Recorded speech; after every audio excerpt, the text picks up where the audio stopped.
राधे राधे दोस्तों। आज हम आपको सुनाएंगे जब एक गरीब माँ ने अपनी बेटी की शादी कर दी एक बच्चे के बाप से, तो ससुराल में बेटी ने वो काम किया कि सब हैरान रह गए। दोस्तों, अगर आप हमारे चैनल पर नए हैं तो प्लीज़ हमारे चैनल को सब्सक्राइब करें, वीडियो को लाइक करें और शेयर करें। कोमल रोज सुबह अपने बेटे को, जो कि 6 साल का था, उसे स्कूटी से स्कूल छोड़ने जाती थी और दोपहर में छुट्टी होने के बाद रोज घर लेकर आती थी।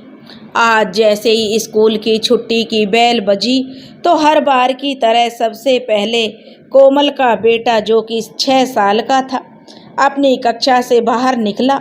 इस समय उसके चेहरे पर एक अलग ही रौनक होती है। जो पूरे जोश और उत्साह के साथ दौड़ता हुआ वह गेट के पास आया और यहाँ वहाँ देखते हुए अपनी माँ को ढूंढने लगा। लेकिन आज सोनू की माँ सोनू को कहीं नज़र नहीं आ रही थी। वहीं गेट पर खड़ा हुआ वह अपनी माँ का इंतज़ार करने लगा। अब तो सारे बच्चे स्कूल से जा चुके थे, लेकिन सोनू अब तक वहीं खड़ा था। आज उसकी माँ से सोचने लगा, खूब लड़ाई करूँगा माँ से, मुझे लेने क्यों नहीं आई। सोचते हुए सोनू ने सड़क पर निगाह दौड़ाई। उसी समय पड़ोस में रहने वाले शर्मा अंकल स्कूटर पर आते हुए दिखाई दिए। वो सोनू को उसके घर ले गए, लेकिन जैसे ही सोनू अपने घर पहुंचा तो देखकर उसकी आंखें फटी की फटी रह गईं। घर में लोगों की चहल पहल थी। सोनू अंदर गया और हैरानी से यहाँ वहाँ देखते हुए जोर से चिल्लाने लगा, मम्मी आप कहाँ हैं और यह सब क्या हो रहा है। माँ को ढूंढती हुई उसकी मासूम नज़रें अपने पापा पर पड़ी। वो हैरान था। उसके पापा, जिनकी आंखों में उसने आज तक एक आंसू तक नहीं देखा था, वही पापा आज दहाड़े मार मार कर रो रहे थे। उसकी दादी और उसकी चाची रेनू आस पड़ोस की औरतों के गले लगकर खूब रो रही थी। लेकिन सोनू अब भी भीड़ में अपनी माँ को ढूंढ रहा था। तभी उसकी नज़र सफ़ेद चादर में लिपटी उसकी माँ की ओर गई। आज मुझे लेने क्यों नहीं आई? आप यहाँ क्यों लेटी हुई हैं मम्मी? सोनू ने अपनी माँ को देखकर कहा और बोला, पापा क्या हुआ है मेरी मम्मी को? कुछ बोलती क्यों नहीं है? दादी आप ही बताओ ना, मम्मी क्यों नहीं बोल रही हैं? क्या हो रहा है ये सब? सोनू रोते हुए पूछने लगा। लेकिन ना तो उसके पापा और ना ही दादी के पास मासूम सोनू के सवालों का कोई जवाब था। सोनू अपनी मम्मी को हिलाने लगा, मम्मी उठो ना, मुझसे नाराज हो क्या? अब से मैं आपका सारा कहना मानूंगा। कहते हुए सोनू जोर जोर से रोने लगा। उसके पिता विनोद से उसकी यह हालत देखी नहीं गई तो वो बेटे को सीने से लगा कर रोने लगे। उसके बाद काफ़ी देर तक पिता के सीने से चिपक कर सोनू भी रोता रहा।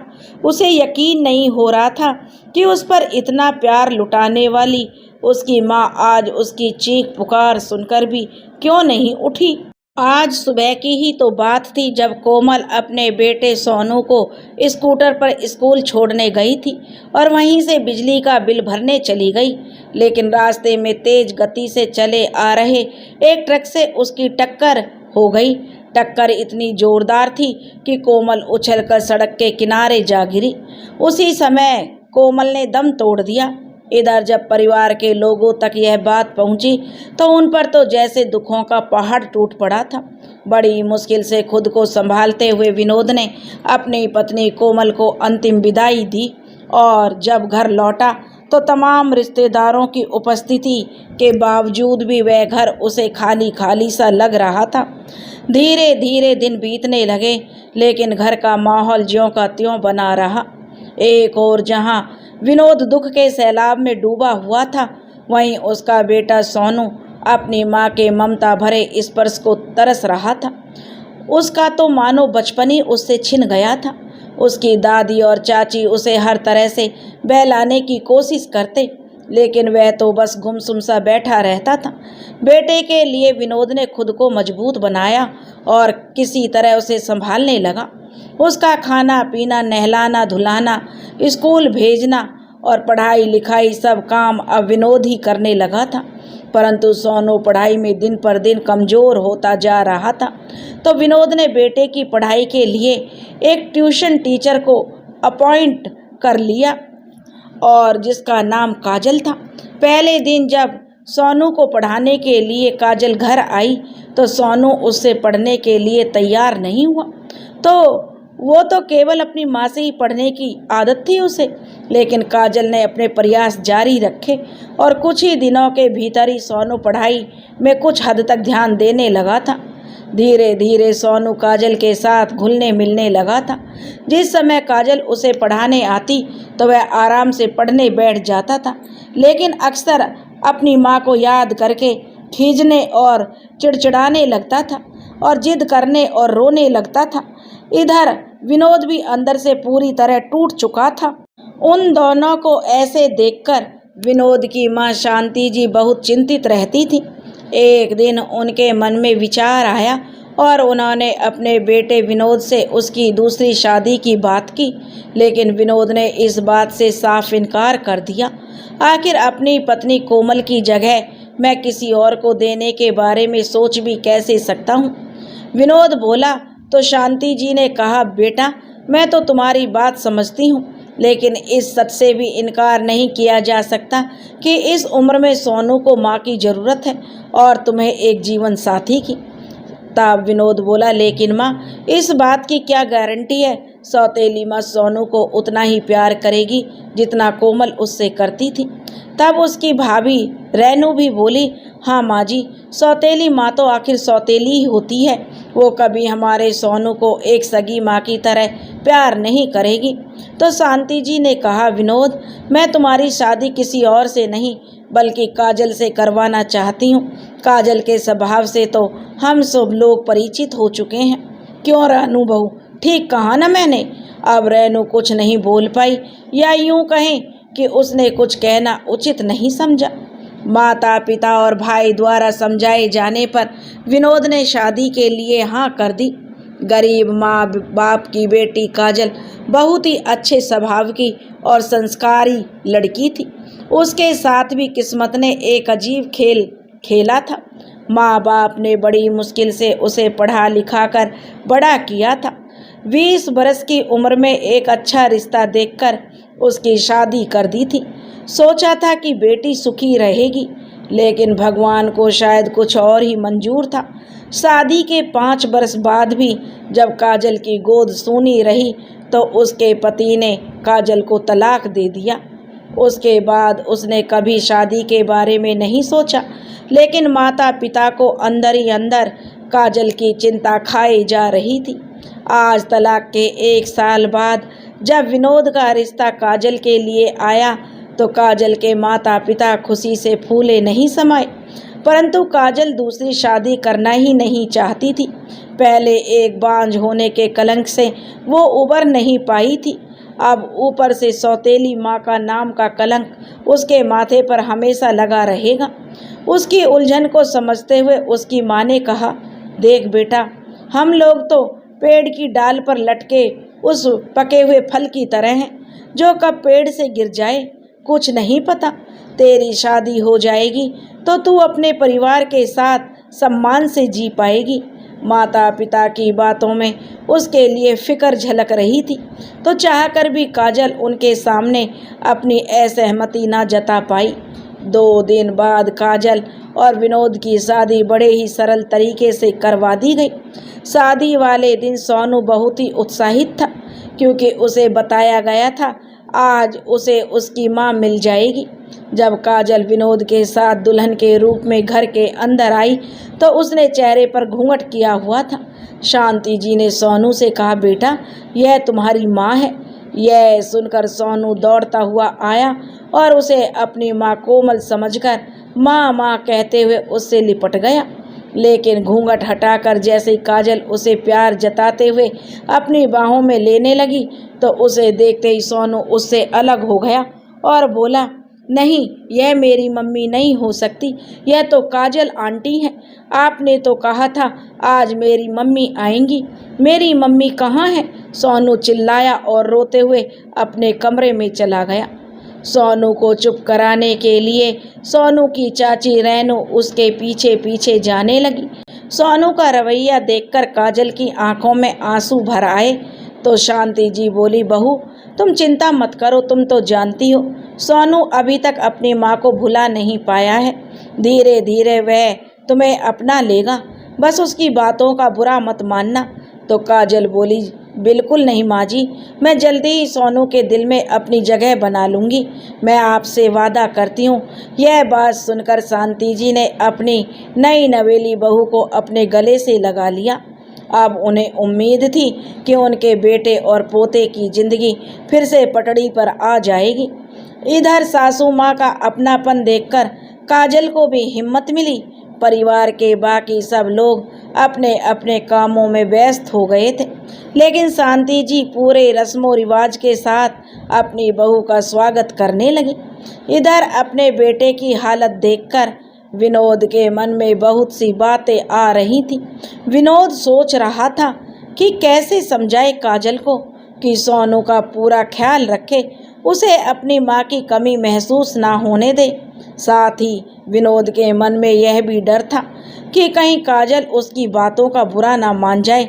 लेकिन फिर उसके मन में ख्याल आया कि क्यों ना सब कुछ समय पर छोड़ दिया जाए। समय और हालात एक इंसान को जितनी कुशलता से सिखा पाते हैं, इंसान तो लाख कोशिशों के बाद भी नहीं सिखा पाता। अगली सुबह जब काजल तैयार होकर बाहर आई तो देखा कि उसकी देवरानी रेनू नौकरी पर जाने के लिए तैयार खड़ी थी और इधर जो विनोद सोनू को स्कूल भेजने के लिए तैयार कर रहा था। रसोई में शांति जी काम कर रही थी। सासू माँ को अकेले काम करते देखकर काजल तुरंत रसोई घर में चली गई और पैर छूकर सासू माँ से आशीर्वाद लिया और जल्दी जल्दी सारा काम करवाने लगी। तब शांति जी बोली, अरे बहू, कल ही तुम्हारी शादी हुई है, कुछ दिन आराम करो। और यह कहकर उसे काम करने से शांति जी मना करने लगी, लेकिन काजल नहीं मानी और थोड़ी देर में ही सारा काम निपटा दिया। एक सप्ताह बीत चुका था। अब काजल पूरी तरह से उस घर में रच बस गई थी।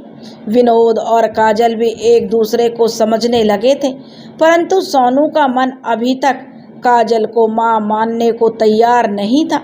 इस समस्या का हल निकालने के लिए शांति जी ने एक युक्ति लगाई। आज सोमवार का दिन था।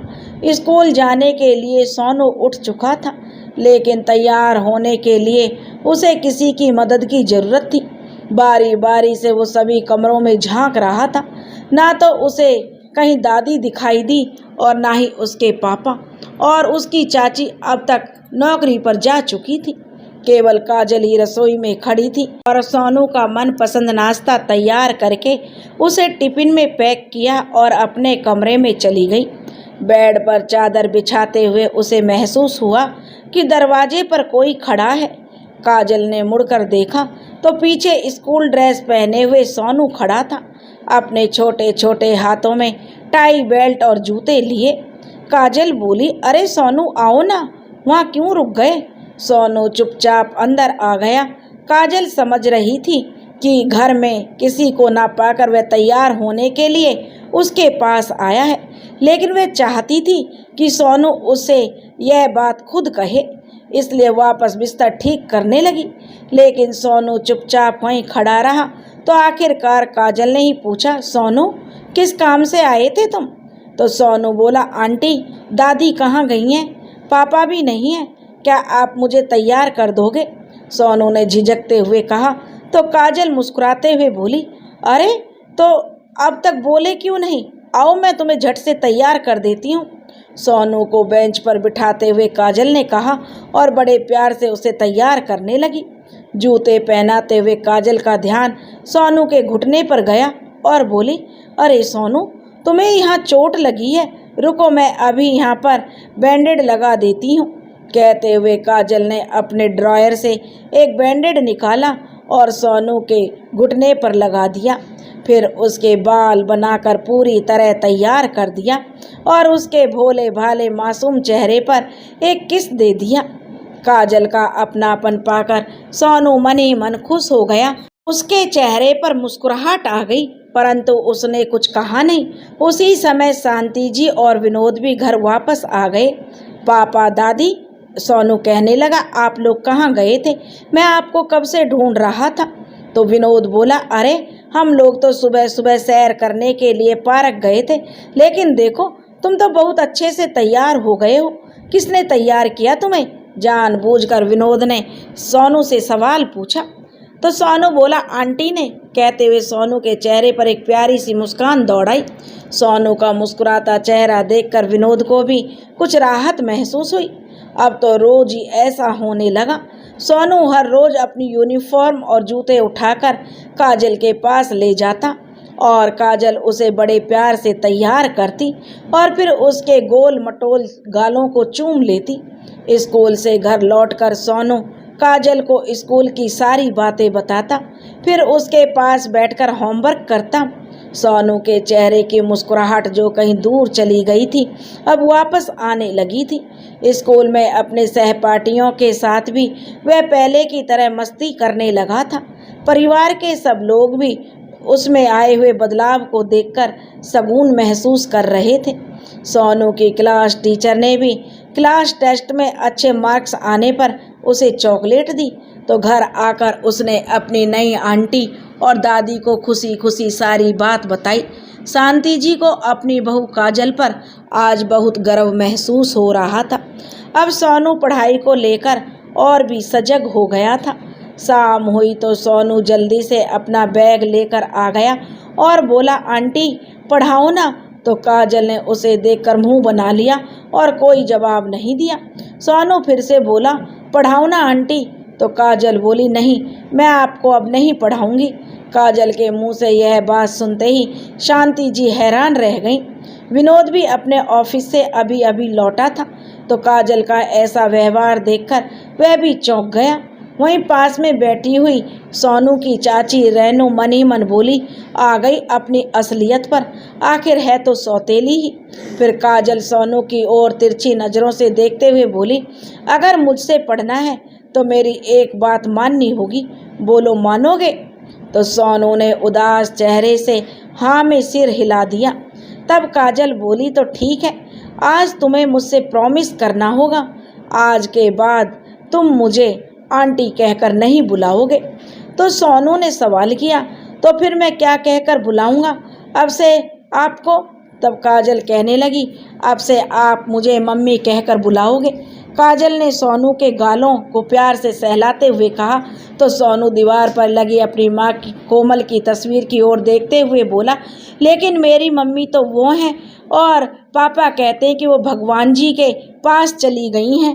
तभी काजल ने उसे अपनी गोद में लिया और प्यार से उसे समझाते हुए बोली, पता है बेटा, मुझे भगवान जी ने ही आपके पास भेजा है और साथ में यह भी कहा है कि सोनू का कुछ अच्छे से ख्याल रखना और उसे ढेर सारा प्यार देना। इसलिए अब से आप मुझे मम्मी कहकर बुलाओगे तो प्रॉमिस करो, तभी सोनू बेटा मैं आपको पढ़ाऊंगी। सोनू बोला, ठीक है आंटी, प्रॉमिस। सोनू ने इतनी मासूमियत से कहा तो काजल के साथ साथ शांति जी और विनोद की भी हंसी छूट गई और काजल ने सोनू को अपने सीने से लगा लिया और बोली, अच्छा प्रॉमिस भी करते हो और आंटी भी कहते हो। काजल का सोनू के लिए इतना प्यार देखकर विनोद की आंखें भी खुशी के आंसुओं से छलछला गईं। अब उसकी सारी चिंताएं दूर हो चुकी थी। घर के सभी लोगों के दिल में काजल ने अपने लिए जगह बना ली थी और सोनू को तो वह बड़ी कुशलता के साथ संभाल रही थी। सोनू की पढ़ाई लिखाई और स्वास्थ्य का ध्यान रखने के साथ साथ काजल उसकी खुशियों का भी पूरा ध्यान रखती थी और कुछ समय उसके साथ खेलने के लिए जरूर निकालती थी। इस दौरान वह अपने मायके भी गई तो भी सोनू को अपने साथ लेकर गई। काजल की माँ ने जब उसका हाल चाल पूछा तो काजल बड़ी खुशी से अपने ससुराल के बारे में बताने लगी कि सब लोग कितने अच्छे हैं। सोनू का काजल के साथ लगाव देखकर काजल की माँ को भी बहुत खुशी हुई। माँ के पास एक दिन रुककर काजल अपने ससुराल वापस लौट आई। आज घर में बहुत चहल पहल थी। घर की दोनों बहुएं रसोई घर में व्यस्त थीं। आज उनकी ननंद सपना अपने दोनों बच्चों को लेकर अपने मायके जो आई हुई थी। सारी भाग दौड़ करते हुए काजल को यह ख्याल ही नहीं आया कि उसने सोनू को खाना नहीं खिलाया और वह अभी तक भूखा है। एक आध बार ख्याल भी आया तो सोचा शायद उसे काम में व्यस्त देखकर माँ जी ने खाना खिला दिया होगा। उधर सोनू भी अपनी बुआ की दोनों बेटियों के साथ खेलने में इतना व्यस्त हो गया कि उसे खाने पीने का कोई होश नहीं था। थोड़ा बहुत काम करके रेनू अपनी ननंद सपना के पास जाकर बैठ गई और बातें करने लगी, जबकि काजल बर्तनों का ढेर धोने में लग गई। रसोई का सारा काम निपटाकर जब वह कमरे में गई तो उसकी ननंद और देवरानी आपस में कुछ बातें कर रही थी, लेकिन उसे देखते ही एकदम चुप हो गईं। यह देखकर काजल को अजीब लगा, परंतु फिर वह सब नज़रअंदाज करते हुए उसने सोनू से कहा, बेटा आपने खाना खा लिया ना? तो सोनू बोला, नहीं मम्मी, मैंने तो अब तक कुछ नहीं खाया। यह सुनकर काजल बोली, क्या मेरा बच्चा अब तक भूखा है? मैं अभी तुम्हारे लिए खाना लेकर आती हूँ, तुम जल्दी से हाथ धो लो, खाना खाने के बाद खेलना। ऐसा कहते हुए जैसे ही काजल रसोई घर में जाने लगी तो उसकी ननंद सपना बोली, काजल भाभी बुरा मत मानिएगा, लेकिन आप हमारे सोनू का ठीक से ख्याल नहीं रखती। आपको खाना खिलाने तक का भी आपको ध्यान नहीं रहा। इतना बड़ा भी नहीं हुआ है सोनू जो वो खुद खाना उठा कर खा ले। मेरी दोनों बेटियां सोनू से बड़ी हैं, लेकिन मैंने कभी उन्हें खाना देने में लापरवाही नहीं की। तभी रेनू तपाक से बोली, हाँ दीदी, फर्क तो होता है अपनी माँ और सौतेली। कहते कहते रेनू चुप हो गई। देवरानी के द्वारा कहा गया सौतेली शब्द जो काजल के दिल में जैसे तीर की तरह चुभा, लेकिन फिर भावनाओं पर काबू रखते हुए काजल ने कहा, नहीं दीदी, मुझे लगा कि सोनू ने दादी के पास बैठकर खाना खा लिया होगा। अच्छा, अब भी दादी उसकी जिम्मेदारी उठाएगी? सपना कहने लगी, तुम्हारी उसके लिए कोई जिम्मेदारी नहीं है। अपनी ननंद और देवरानी की ऐसी बातें सुनकर काजल का हृदय अंदर तक आहत हो गया और आंखें भर आईं। चुपचाप वह सोनू का हाथ पकड़कर अपने कमरे में ले गई और खाना परोसने के लिए रसोई घर में आ गई। एकांत पाते उसके आंसुओं का जो सैलाब उसने अभी तक रोका हुआ था, सारे बंधन तोड़कर बह निकला। तभी सोनू की आवाज़ आई, मम्मी जल्दी करो ना, फिर मुझे दीदी के साथ खेलना भी है।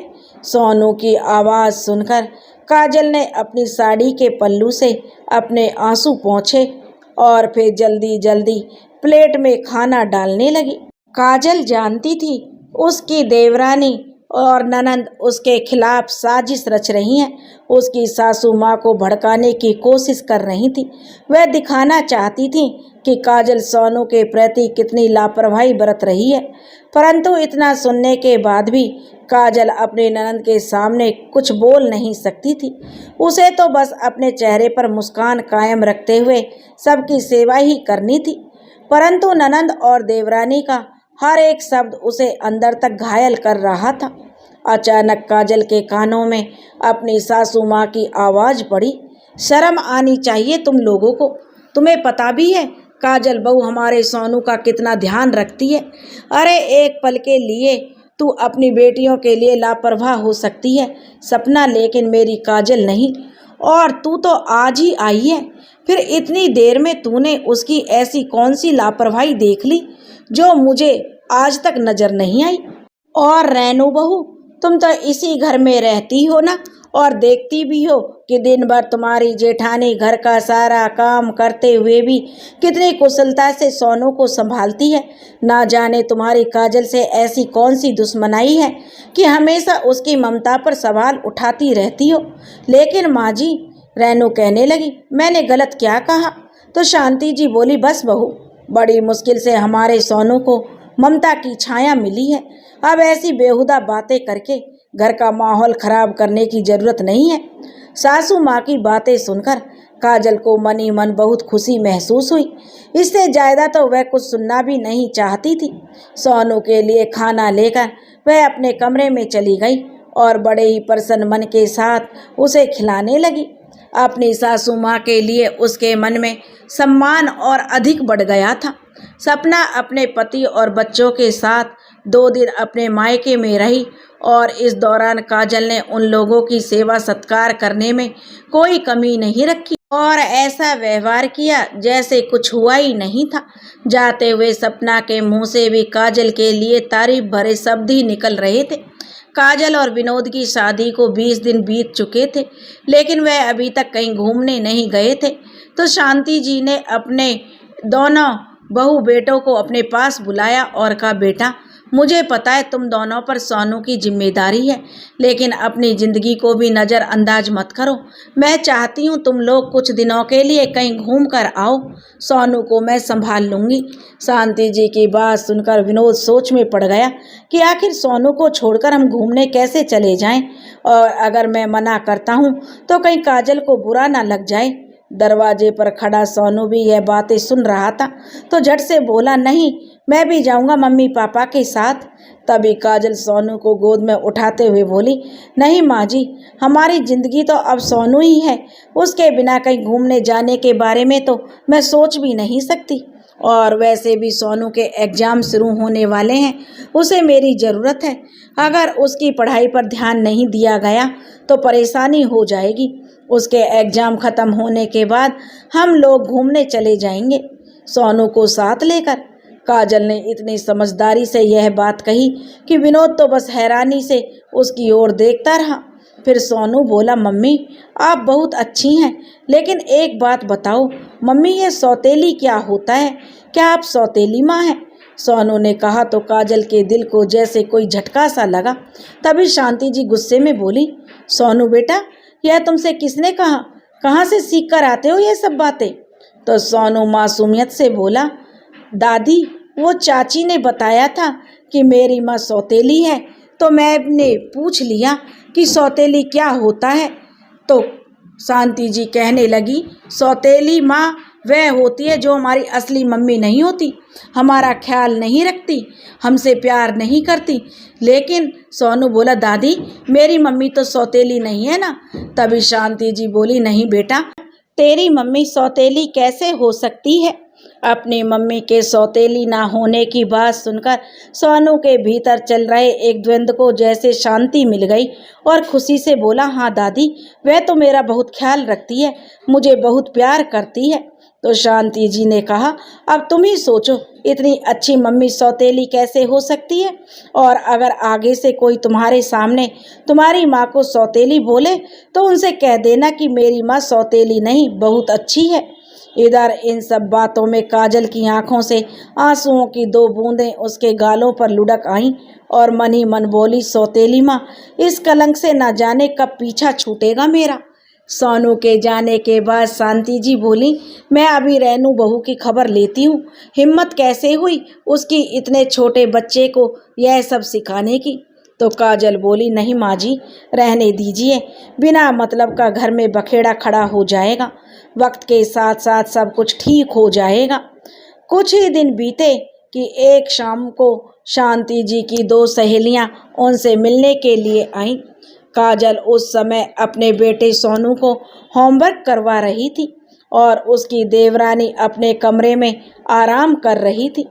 काजल अपनी सासू माँ के कहने पर मेहमानों के लिए रसोई घर में चाय पकौड़े बनाने के लिए आई तो इतनी देर में सोनू पढ़ाई छोड़कर उठ खड़ा हुआ और बोला, मम्मी, मैं बाहर खेलने जा रहा हूँ। इससे पहले काजल उसे जाने से मना करती वह गेट से बाहर निकल गया। काम में व्यस्त होने के कारण काजल उसे रोक नहीं पाई। बहू, शांति जी बोली, सोनू कहीं दिखाई नहीं दे रहा। काजल के हाथ से चाय लेते हुए शांति जी ने कहा तो काजल बोली, माँ जी, वो बाहर खेलने के लिए चला गया, मैं उसे देखती हूँ। शांति जी बोली, हाँ बहू, जल्दी जाकर देख, आजकल माहौल भी ठीक नहीं है। तो काजल बोली, जी माँ जी, आप चिंता मत कीजिए, मैं उसे लेकर आती हूँ। और यह कहकर काजल दुपट्टा लेकर जल्दबाजी में घर से बाहर आई तो उसे सोनू कहीं दिखाई नहीं दे रहा था। सोनू के दोस्तों के घर जाकर भी काजल ने पूछा लेकिन सबने यही बताया कि सोनू यहाँ पर नहीं आया। घबराहट के मारे काजल के पसीने छूटने लगे थे। कहीं सोनू अनजाने में बहुत दूर तो नहीं निकल गया, क्या पता रास्ता भटक गया हो। ठीक तो होगा ना वो। ऐसे ही ना जाने कितने उल्टे सीधे ख्याल काजल के मन में आ रहे थे। सोनू को यहाँ वहाँ ढूंढते हुए वह जल्दबाजी में दौड़ती जा रही थी। तभी सामने से तेज रफ्तार में आ रही एक गाड़ी को बिल्कुल उसके करीब आकर ब्रेक लगी और अंदर से ड्राइवर चिल्लाया, देखकर नहीं चल सकती हो क्या? मरने के लिए मेरी ही गाड़ी मिली थी। काजल बोली, माफ कीजिएगा, मैं जल्दबाजी में थी। पसीने से तरबतर काजल कपकपाती आवाज में बोली और फिर से सोनू की तलाश में जुट गई, लेकिन वो उसे कहीं नहीं मिला। हे भगवान, काजल मन में सोचने लगी, कहाँ ढूंढूं मैं अपने बच्चे को। कहते हुए काजल की आंखों से आंसू बहने लगे थे। घर पहुंचकर उसने अपनी सासू माँ को सारी बात बताई और फिर विनोद को फोन किया और रोते हुए बताया कि सोनू कहीं नहीं मिल रहा है। विनोद भी जल्दी से घर आया। तब तक घर के सभी लोगों ने आसपास की सारी जगह खंगाल डाली, लेकिन सोनू का कुछ पता नहीं लगा था। आज काजल स्वयं को इस सारी घटना की अपराधी मान रही थी। रोती रोती खुद से ही बोली, काश मैंने सोनू को बाहर जाने से रोक लिया होता। 6 साल का छोटा सा बच्चा ही तो है वो, ना जाने कहाँ होगा, किस हालत में होगा। घर वालों ने पुलिस में रिपोर्ट दर्ज करवा दी थी। शाम से रात हो गई और रात से आधी रात बीत गई, परंतु सोनू का कहीं पता नहीं चला। सभी नाते रिश्तेदारों के फोन आ रहे थे। जब सपना तक यह बात पहुंची तो वह भी मायके आ गई। सब लोग जी जान से सोनू को खोजने लगे थे, परंतु कुछ पता नहीं चल रहा था उसका। पुलिस ने आज पड़ोस में लगी सीसीटीवी कैमरे की फुटेज भी खंगाली, जिसमें सोनू बॉल के साथ खेलते हुए अपनी गली से बाहर निकलता हुआ दिखाई दिया, लेकिन उसके बाद कहाँ गया पता नहीं चल पा रहा था।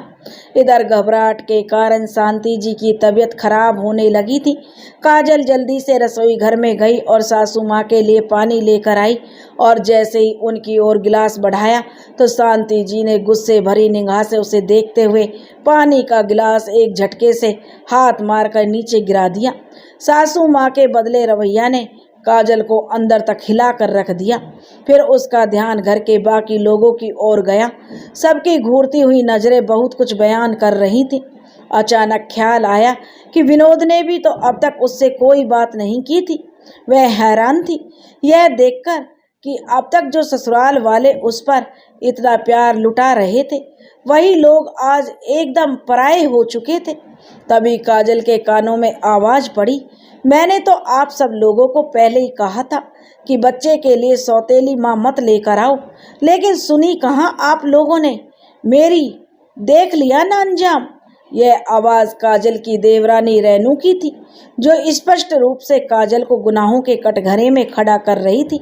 और हैरानी तो इस बात की थी कि परिवार के बाकी लोग मूक बनकर उसकी बात को सही साबित कर रहे थे। काजल अंदर तक पूरी तरह टूट चुकी थी।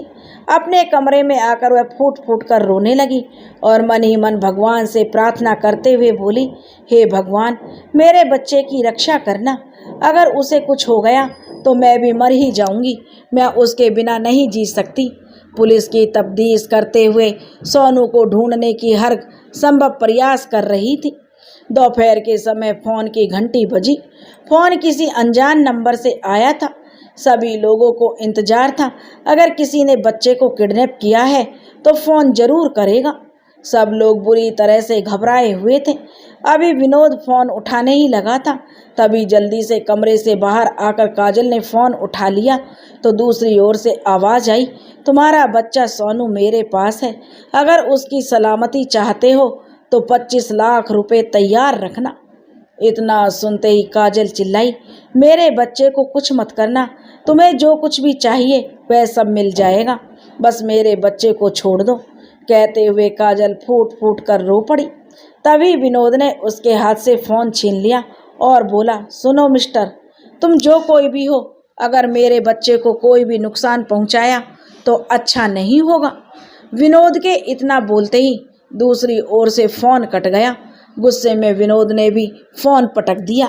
तभी काजल बोली, क्या कहा उन लोगों ने? तो विनोद गुस्से में आग बबूला होते हुए बोला, कुछ नहीं कहा, फोन काट दिया। और वैसे भी तुम्हें इतनी चिंता क्यों हो रही है?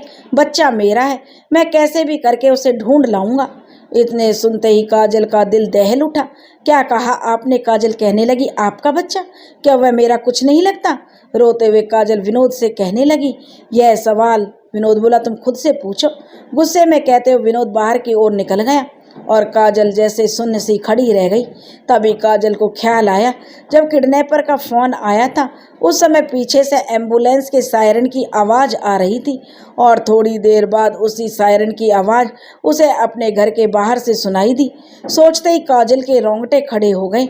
यह तो उसे पहले से ही लग रहा था कि किडनैपर की आवाज़ कुछ जानी पहचानी है, लेकिन समझ नहीं आ रहा था आखिर वह कौन है। काजल अपने आस पड़ोस में रहने वाले लोगों के बारे में एक एक करके सोचने लगी। इधर परिवार के सब लोग बेहाल थे और विनोद बार बार पुलिस स्टेशन के चक्कर लगा रहा था। समय बीतता जा रहा था और सब लोगों की बेचैनी बीतते समय के साथ बढ़ती जा रही थी। शाम के समय अचानक सपना की आवाज़ आई, माँ, काजल भाभी कहीं दिखाई नहीं दे रही। मैं सब जगह देख चुकी हूँ, वह कहीं भी नजर नहीं आ रही हैं। तभी जो रेनू ने कहा, कौन नहीं मिल रहा दीदी? तब सपना ने कहा, अरे रेनू भाभी, काजल भाभी और कौन, ना जाने बिना बताए कहाँ चली गई हैं। सपना गुस्से में कहने लगी तो रेनू माथे पर हाथ रखते हुए बोली, लो, अब एक और मुसीबत। सोनू तो मिला नहीं, अब यह महारानी भी गायब हो गई। अब उसे भी ढूंढने में लग जाएं हम सब। उसी समय विनोद घर के अंदर आया और काजल के गायब होने की बात सुनकर विनोद बोला कि आसपास ही कहीं गई होगी, आ जाएगी थोड़ी देर में। और फिर गहरी सांस लेकर अपनी माँ के पास बैठ गया। शांति जी बोली, बेटा कुछ पता चला सोनू का? तो विनोद ने कहा, कुछ पता नहीं चला माँ, पर मैंने पैसों का इंतजाम कर लिया है, अब बस किडनैपर को फ़ोन का इंतज़ार कर रहा हूँ। कहते हुए विनोद अपना फ़ोन चेक करने लगा, कहीं किडनैपर ने कोई मैसेज तो नहीं भेजा। लेकिन देखते ही देखते हैरान रह गए, उसके फ़ोन पर 3 मिस कॉल थी। किडनैपर का 3 बार फ़ोन आया। विनोद कहने लगा, और मुझे पता नहीं चला। हैरान होते हुए विनोद और उन कॉलों को बैक करने लगा। सब लोग परेशान थे, आखिर किडनैपर का अगला कदम क्या होगा। बेल जाने लगी तो दूसरी ओर से एक व्यक्ति की आवाज़ आई, हेलो मिस्टर विनोद, मैं इंस्पेक्टर वर्मा बोल रहा हूँ। आप जितनी जल्दी हो सकें सिविल अस्पताल पहुँच जाइए, आपकी पत्नी काजल की हालत बहुत गंभीर है। सुनते ही विनोद की आंखें फटी की फटी रह गईं और फ़ोन हाथ से छूट गया। तभी सपना बोली, क्या हुआ भैया, किसका फ़ोन था? विनोद के भाई ने भी पूछा। तो विनोद बोला, ना जाने अभी और कौन सी मुसीबत देखनी बाकी है, हमें अभी अस्पताल पहुंचना होगा, काजल आईसीयू में भर्ती है। कहते कहते विनोद की आंखें भर आईं। अपने भाई और जीजाजी के साथ विनोद अस्पताल पहुंचा और तेजी से आईसीयू की तरफ बढ़ा। लेकिन आईसीयू के दरवाजे के बाहर उसने जो कुछ देखा उसे अपनी आंखों पर यकीन नहीं हुआ। उसका बेटा सोनू पुलिस इंस्पेक्टर के साथ बेंच पर उदास भाव से बैठा हुआ था। जैसे ही उसने अपने पापा और चाचू को आगे देखा तो दौड़कर उनकी टांगों से लिपट गया और रोने लगा। उसी समय डॉक्टर आईसीयू में जाने लगे तो विनोद ने कहा, डॉक्टर साहब, मेरी पत्नी काजल कैसी है? तो डॉक्टर ने कहा, देखिए, उसकी बाजू पर तेज धारदार चाकू से कई वार हुए हैं, उनका बहुत खून बह गया है। हम हालात को नियंत्रित करने की पूरी कोशिश कर रहे हैं। यह सुनते ही विनोद को तो जैसे काटो तो खून नहीं।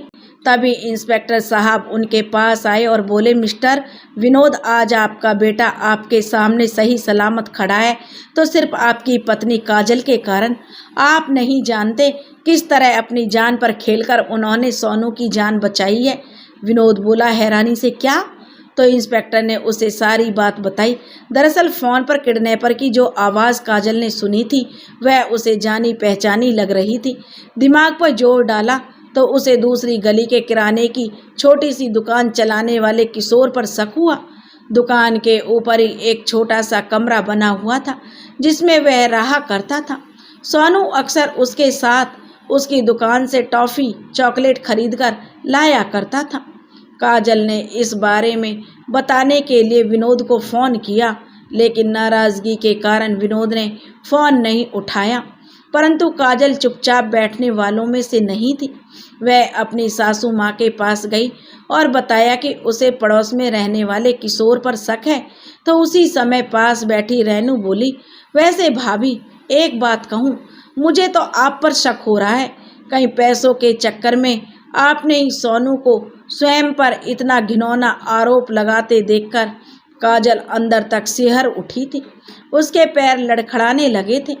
शांति जी ने भी चुप्पी साधी हुई थी, लेकिन उसने स्वयं को कमज़ोर नहीं पड़ने दिया और बिना किसी से कोई बात किए वह चुपचाप घर से बाहर निकली और गली तक पहुंची कि किसी को शक ना हो। इसलिए उसने साड़ी के पल्लू से अपना चेहरा ढका हुआ था। उसी समय उसे किशोर अपनी साइकिल पर कहीं जाता हुआ दिखाई दिया। काजल तेज कदमों से चलते हुए उसे देखने लगी तो उसने देखा कि दुकान पर ताला लगा हुआ है। हिम्मत जुटाकर काजल सीढ़ियां चढ़कर ऊपर गई। कमरे का दरवाजा भी बंद था, लेकिन कमरे के अंदर से कुछ ऐसी आवाज़ें आ रही थीं जिन्हें सुनकर उसे वहाँ किसी के होने का आभास हुआ। उसने दरवाज़ा खटखटाया तो भीतर से कुछ गिरने की आवाज़ आई। अब उसका शक यकीन में बदलता जा रहा था। उसने जल्दी से इंस्पेक्टर को फ़ोन किया और अपनी लोकेशन भेजकर जल्दी से जल्दी वहाँ आने को कहा। काजल की नज़र पास पड़ी एक ईंट पर गई। उसने तुरंत ईंट उठाकर ताला तोड़ने की कोशिश की। ताला भी बहुत ज़्यादा मजबूत नहीं था, इसलिए कुछ देर कोशिश करने के बाद आखिरकार ताला टूट गया। जैसे ही दरवाज़ा खोला तो सामने का नज़ारा देखकर काजल की हैरानी का ठिकाना नहीं था। उसके मासूम से बच्चे सोनू को कुर्सी पर बड़ी बेरहमी से बांधा गया था। उसके मुंह पर टेप लगी हुई थी ताकि वह आवाज़ ना करे। ऊपर से नीचे तक पसीने से तरबतर उस नन्हे से बच्चे की आंखों से आंसू बह रहे थे। उसे ऐसी हालत में देखकर काजल का दिल दहल उठा। जल्दी से उसने रस्सियां खोली तो सोनू रोते हुए अपनी माँ के गले लग गया।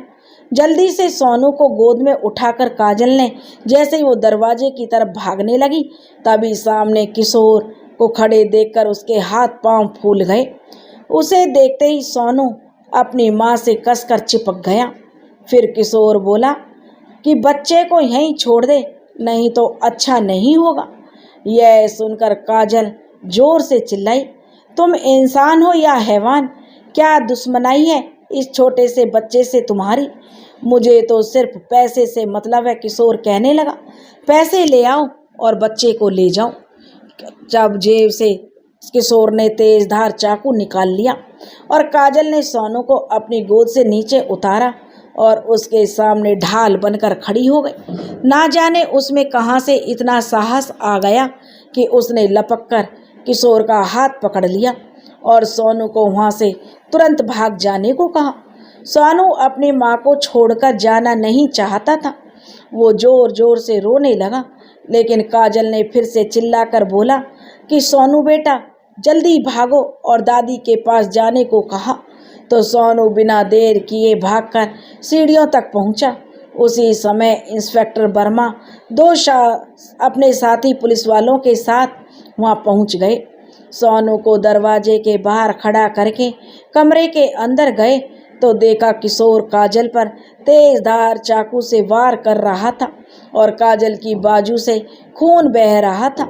आवाज़ सुनकर जैसे ही किशोर पीछे मुड़ने लगा, तभी वह सोचने का मौका दिए बिना पुलिस वालों ने उसे धर दबोचा और गिरफ्तार कर लिया। काजल को तुरंत अस्पताल पहुंचाया गया। इंस्पेक्टर ने सारी घटना के बारे में जो विनोद को बताया तो विनोद की आंखों से आंसू बहने लगे। तो सोनू बोला, पापा मम्मी ठीक तो हो जाएंगी ना?